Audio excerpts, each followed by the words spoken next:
For Animatronics F.E.D., there are no clear requirements on the animatronics and their functionality, besides the fact that there was a $40 budget on the project as a whole.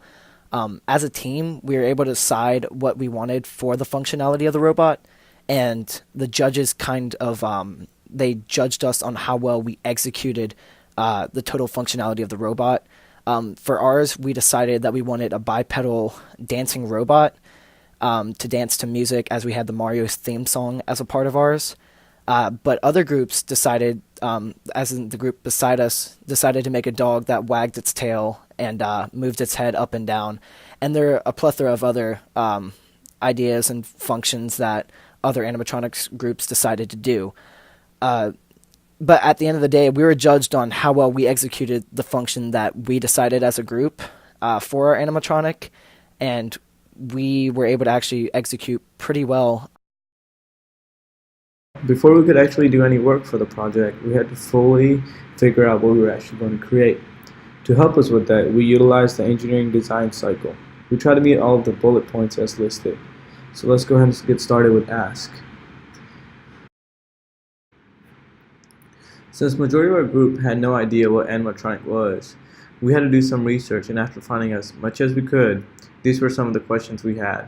What sort of animatronics robot should we make? So basically, is the animatronic going to be performing stationary movements, such as only moving one limb, or did we want to make a robot that fully moved?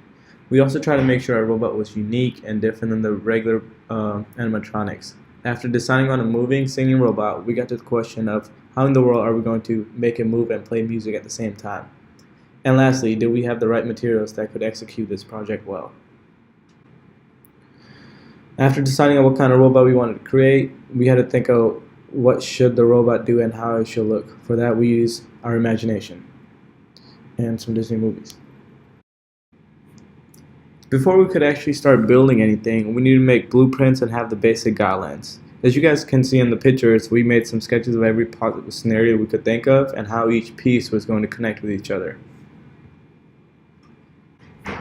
We also took into consideration the weight of the body and how it will actually move forward. The robot had to be fully balanced and the weight had to be distributed evenly to make sure it doesn't tip over. After finalizing our sketches and guidelines, we went ahead and gathered all the material we needed for the robot. This included ordering some extra servos online. Some were provided by the library, but it wasn't enough for the full body movement we intended to have. Other than that, the common materials were also borrowed from the library, such as duct tape, electrical tape, and hot glue gun. Once we finished designing, planning, and gathering materials, we moved on to creating the actual robot.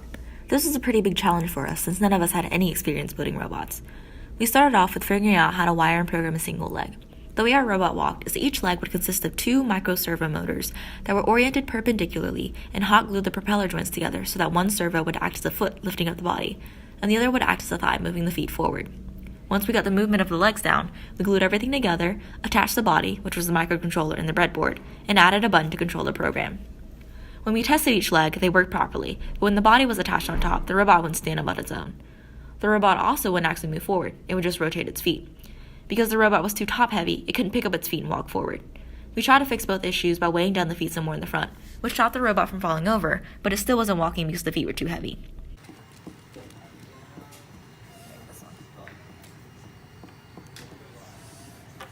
After getting a suggestion from Miss Nancy to remove the body from the robot and turn it into a remote control instead, we tried it and our problem was solved.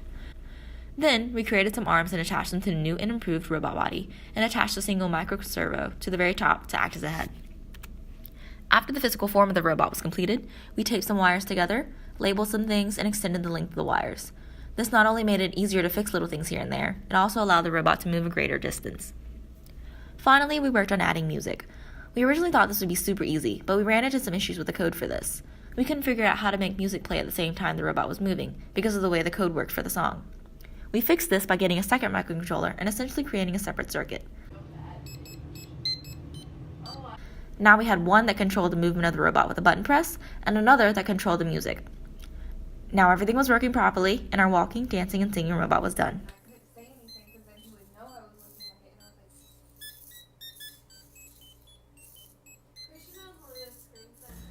After being presented with the question, if you were to do it over again, would you change anything? We thought about it, and we didn't think we would change a whole lot, but some of the things we would change is we would try to make a better controller for the robot itself. Also, we didn't use as much of the budget as we could have. Like, we think we could have used more of our budget to actually buy better quality parts, because what we ended up doing is getting a lot of it from renting stuff from the library and stuff like that, where we could have used money to find better parts, better motors, etc. We also could have had some better hot glue or some better connectors so that the legs didn't start falling apart after they were used too much, because we saw after judging passed, we continued to play around and like actually test what we had, and what we saw was that the robot itself would begin to fall apart after being overused. So we could have found better connectors to connect the motors together.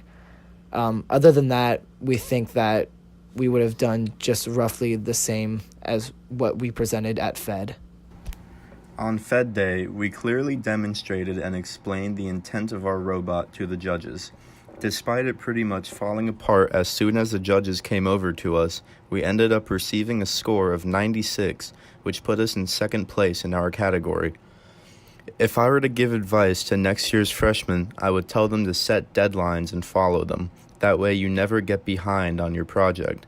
Also, try to meet with your group on a regular basis. That way you can always be working and improving your design. Never let one person do the majority of the work, because that never ends well. Everyone needs to contribute equally. If you find yourself getting confused on how to make your project work, don't give up. Do as much research as you can and apply what you learn.